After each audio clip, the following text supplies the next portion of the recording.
Hi friends, అందరికీ నమస్కారం. నేను మీ చందుని. మీరు చూస్తున్నారు చందు ఎడ్యుకేషనల్ తెలుగు యూట్యూబ్ ఛానల్కి స్వాగతం. ఈ వీడియోని స్కిప్ చేయకుండా లాస్ట్ వరకు చూడండి. ఈరోజు మన టాపిక్ వచ్చి వాలంటీర్లకు భారీ గుడ్ న్యూస్. వచ్చే నెల నుంచే 10,000 ఉద్యోగం. కూటమి ప్రభుత్వం అధికారం చేపట్టి 4 నెలల్లో పలు కీలక నిర్ణయాలు తీసుకుంది. ప్రజా సంక్షేమం దిశగా అడుగులు వేస్తూ ఎన్నికలలో ప్రజలకు ఇచ్చిన హామీలను ఒకటొకటిగా అమలు చేస్తుంది. తాజాగా ఎన్నికల సమయంలో ఇచ్చిన మరో వాగ్దానాన్ని అమలు చేయడానికి ప్రణాళికలు రచించింది. అది ఏంటంటే, ఈ నెల 10వ తేదీన ఏపీ కేబినెట్ సమావేశం కానుంది. ఈ మంత్రివర్గ సమావేశంలో పలు కీలక నిర్ణయాలు తీసుకునే అవకాశం ఉంది. అందులో భాగంగా కూటమి సర్కార్ ఎన్నికల సమయంలో గత ప్రభుత్వం తీసుకొచ్చిన వాలంటీర్లకు కీలక హామీ ఇచ్చింది.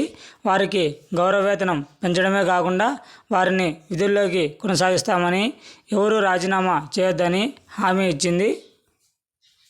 అధికారం చేపట్టిన 4 నెలలు గడుస్తున్నా సరే వారికి జీతాలు పెరగలేదు. వారికి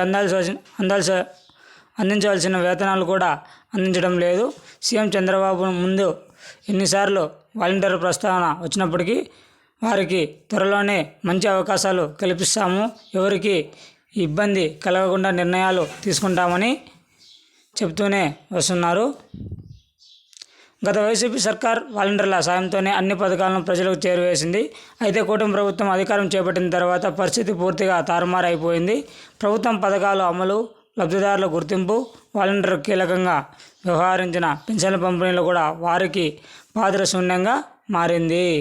దీనికి కారణం ఏమిటంటే, చాలామంది వాలంటీర్లు వైసీపీ నేతలు మాటలకు, ప్రలోభాలకు ఆశపడి వారి విధులకు రాజీనామా చేశారు. అయితే అనూహ్యంగా కూటమి ప్రభుత్వం అధికారం చేపట్టడంతో వారి పరిస్థితి అయోమయంగా మారింది.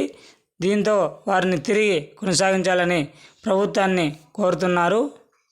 తమకు అమలు చేస్తున్న యూనిఫామ్ విధానాన్ని రద్దు చేయాలని, తమకు కూడా ప్రభుత్వ ఉద్యోగాలకు వర్తిస్తున్న రూల్స్ వర్తింపజేయాలని సచివాలయ ఉద్యోగులు ప్రభుత్వాన్ని కోరారు.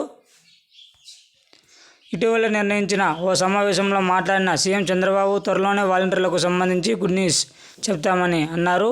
దీంతో ఈ వారంలో నిర్వహించే కేబినెట్ సమావేశంలో వాలంటీర్లకు సంబంధించి ప్రస్తావన వచ్చే అవకాశాలు ఎక్కువగా కనిపిస్తున్నాయి. దీంతో వారికి సంబంధించి మంత్రివర్గం గుడ్ న్యూస్ చెప్పే అవకాశం ఉంది. ఆ కేబినెట్ సమావేశంలో వాలంటీర్లకు ఏ విభాగంలో విధులను కేటాయించాలనే దానిపై స్పష్టత వచ్చే ఛాన్స్ ఉంది. దీంతో పాటుగా వారికి అందిస్తామని హామీ ఇచ్చిన గౌరవవేతనం 10,000 పైన కూడా సీఎం చంద్రబాబు సర్కార్ నిర్ణయం తీసుకుంది. వారికి దీంతో పాటుగా టెక్నికల్ స్కిల్స్ కూడా అందించే దిశగా ప్రభుత్వం అడుగులు వేస్తున్నట్లు తెలుస్తుంది. ఇదే జరిగితే కూటమి ప్రభుత్వం దీపావళి కానుక ఉచిత గ్యాస్ సిలిండర్ పథకంతో పాటు వాలంటీర్ల గౌరవవేతనం 10,000 పెంచి వారికి తిరిగి విధుల్లోకి తీసుకునే అవకాశం ఉంది. వారికి అందాల్సిన 4,000 గౌరవవేతనం కూడా ఒకేసారి అందించే ఆలోచన కూడా ప్రభుత్వం చేస్తున్నట్లు సమాచారం రావడం జరిగింది. అయితే దీనిపై ప్రభుత్వం నుంచి అధికారిక ప్రకటన రావాల్సి ఉంది. మరోవైపు ఈ కేబినెట్ పలు కీలక విషయాలను మంత్రివర్గం చర్చిస్తుంది. ఇది ఫ్రెండ్స్, మనకు వచ్చిన లేటెస్ట్ ఇన్ఫర్మేషన్. ఈ వీడియో నచ్చితే లైక్ చేయండి, షేర్ చేయండి, సబ్స్క్రైబ్ చేయండి. Thanks for watching video. జై హింద్.